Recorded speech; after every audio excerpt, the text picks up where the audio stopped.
அஸ்ஸலாமு அலைக்கும் friends. Hi friends, இன்றைக்கி சஹாருக்காக நைட்டே பகாரியா சாப்பாடு செய்யலான்ட்டு, அதுக்கு சைட் டிஷ் என்னன்னு பார்த்தீங்கன்னா மட்டன் குருமா செய்யலான்ட்டு. மட்டன் குருமா ஒரு டிஃப்ரெண்ட் முறையில் செய்யலாம். அதுக்கு குக்கரில் ஒரு 4 ஸ்பூன் ஆயிலை ஊற்றிக்கிட்டு 3 வெங்காயத்தை இந்த மாதிரி பொடிசாக கட் பண்ணி ஆட் பண்ணிவிட்டு 2 ஸ்பூன் இஞ்சி பூண்டு பேஸ்ட்டை போட்டு நல்லா வதக்கி விட்டதுக்கப்புறம் இப்போ 1/2 கேஜிக்கு மட்டன் எடுத்துருக்கேன். அதையுமே போட்டு நல்லா வேக வச்சுக்கோங்க.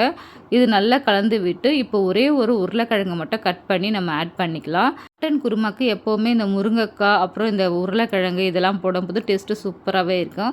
இது கூட கொஞ்சம் மசாலாலாம் சேர்த்துக்கலாம். 2 ஸ்பூன் மிளகாய்த்தூள், 2 ஸ்பூன் தனியாத்தூள், 1 ஸ்பூன் நான் குட்டி ஸ்பூனில் போடுவோம். அதனால் ஒரு 1/2 ஸ்பூன் அளவுக்கு மஞ்சள் தூளையுமே ஆட் பண்ணி நல்லா கலந்து விட்டுக்குங்க. தேவையான அளவுக்கு உப்பையுமே இந்த டைமில் ஆட் பண்ணிவிட்டு நல்லா கலந்து விட்டுட்டு இதுக்கு தண்ணி எந்த அளவுக்கு வேணுமோ அந்த அளவுக்கு தண்ணியை விட்டுட்டு நம்ம விசில் ஒரு 4-5 விசில் விட்டுடலாம். கறி நல்லா வேகட்டும். இப்போ நெக்ஸ்ட்டு பார்த்திங்கன்னா இப்போ நான் 2-3 தேங்காய் பத்து எடுத்திருக்கேன். நம்மளுக்கு கொப்பரை தேங்காய் சொல்லுவாங்கள்ல, அது இருந்தாலுமே நல்லாயிருக்கும். என்கிட்ட இப்போ தேங்காய் மட்டும் இருக்கிறதுனால ஒரு 3 தேங்காய் பத்து இந்த மாதிரி கட் பண்ணி நல்லா போட்டு ஒரு கடாயில் வறுத்துக்கலாம்.